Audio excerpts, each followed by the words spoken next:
Sandi Dabor has dealt with some very difficult health challenges in her life.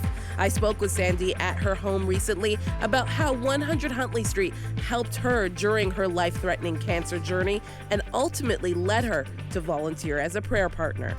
You've seen how prayer works through your cancer journey. Talk to me about the power of prayer and where you would be if you didn't have people praying for you. Those days when I was home recovering from chemo, I would watch 100 Huntley Street. And that prayer and watching testimonies of others who had had cancer and how they had survived touched my life. And I called the prayer lines when I was sick. And speaking to that person at the other end of the phone just helped me know everything was going to be okay. And I could feel God's presence, and it felt good to speak to someone else. And sometimes we're reluctant to share with our friends or family. We don't want to burden them.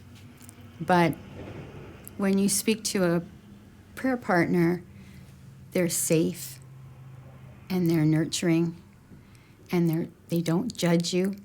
Good morning. You've reached Crossroads prayer line. Hopefully people will call when they are needing someone in their life.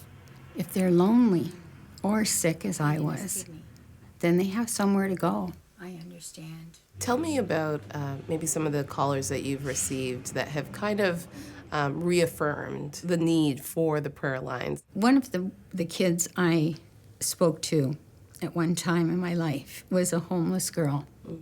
And she truly touched my life.